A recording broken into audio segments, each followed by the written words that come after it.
इकतीसवीं पुतली कौसल्या की कहानी। इकतीसवीं पुतली, जिसका नाम कौसल्या था, उसने जो कहानी सुनाई वह इस प्रकार है। राजा विक्रमादित्य वृद्ध हो गए थे तथा अपने योग बल से उन्होंने यह भी जान लिया था कि उनका अंत अब काफी निकट है। वे राजकाज और धर्म कार्य दोनों में अपने को लगाए रखते थे। उन्होंने वन में भी साधना के लिए एक आवास बना रखा था। एक दिन उसी आवास में एक रात उन्हें अलौकिक प्रकाश कहीं दूर से आता मालूम पड़ा।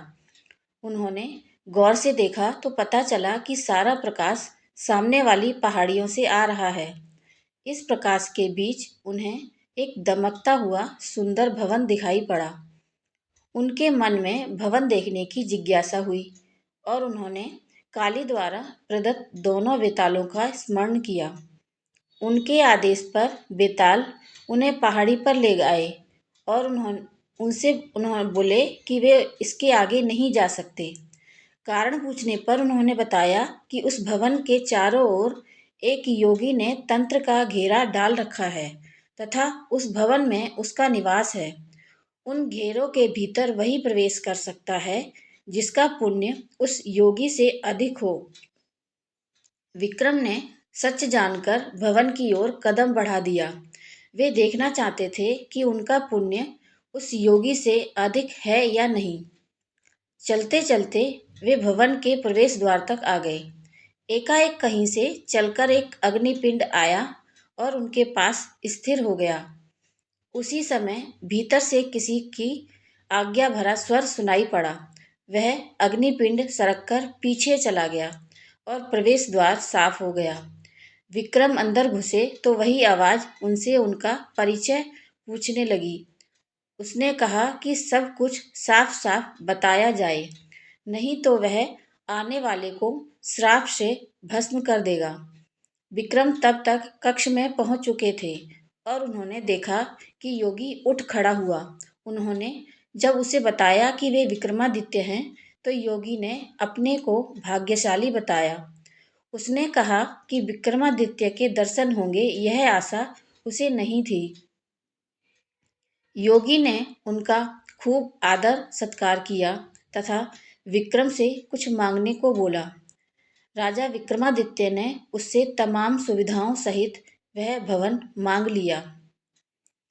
विक्रम को वह भवन सौंपकर योगी उसी वन में कहीं चला गया।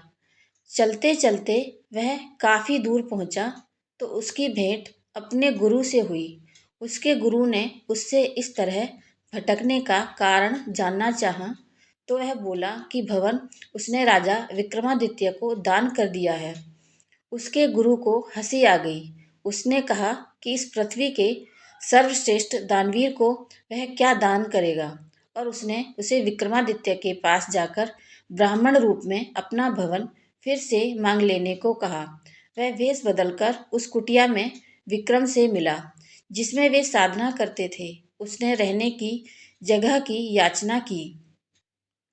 विक्रम ने उससे अपनी इच्छित जगह मांगने को कहा तो उसने वह भवन मांगा। विक्रम ने मुस्कुराकर कहा कि वह भवन ज्यों का त्यों छोड़कर वे उसी समय आ गए थे। उन्होंने बस उसकी परीक्षा लेने के लिए उससे वह भवन लिया था। इस कथा के बाद 31वीं पुतली ने अपनी कथा खत्म नहीं की। वह बोली, राजा विक्रमादित्य भले ही देवताओं से बढ़कर गुण वाले थे और इंद्रासन के अधिकारी माने जाते थे, पर वे थे तो मानव ही। मृत्युलोक में जन्म लिया था, इसलिए एक दिन उन्होंने यह लीला त्याग दी। उनके मरते ही सर्वत्र हाहाकार मच गया। उनकी प्रजा शोकाकुल होकर रोने लगी। जब उनकी चिता सजी तो उनकी सभी रानियां उस चिता पर सती होने को चढ़ गईं। उनकी चिता पर देवताओं ने फूलों की वर्षा की। उनके बाद उनके सबसे बड़े पुत्र को राजा घोषित किया गया। उसका धूमधाम से तिलक हुआ, मगर वह उनके सिंहासन पर नहीं बैठ सका। उसको पता नहीं चला कि पिता के सिंहासन पर वह क्यों नहीं बैठ सकता है। वह उलझन में पड़ा था कि एक दिन स्वप्न में विक्रम खुद आए। उन्होंने पुत्र को उस सिंहासन पर बैठने के लिए पहले देवत्व प्राप्त करने को कहा। उन्होंने उसे कहा कि जिस दिन वह अपने पुण्य प्रताप तथा यश से उस सिंहासन पर बैठने लायक होगा तो वे खुद उसे स्वप्न में आकर बता देंगे। मगर विक्रम उसके सपने में नहीं आए तो उसे नहीं सूझा कि सिंहासन का क्या किया जाए। पंडितों और विद्वानों के परामर्श पर वह एक दिन पिता का स्मरण करके सोया तो विक्रम सपने में आए।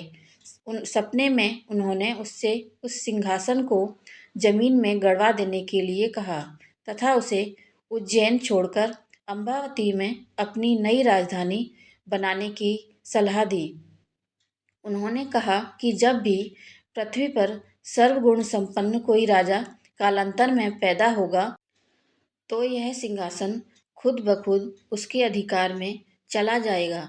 पिता के स्वप्न वाले आदेश को मानकर उसने सुबह मजदूरों को बुलवाकर एक खूब गहरा गड्ढा खुदवाया तथा उस सिंहासन को उसमें दबवा दिया। वह खुद अम्बावती को नई राजधानी बनाकर शासन करने लगे। मेरी ये कहानी आपको कैसी लगी मुझे कमेंट करके ज़रूर बताएं और मेरे चैनल को लाइक शेयर और सब्सक्राइब ज़रूर करें। धन्यवाद।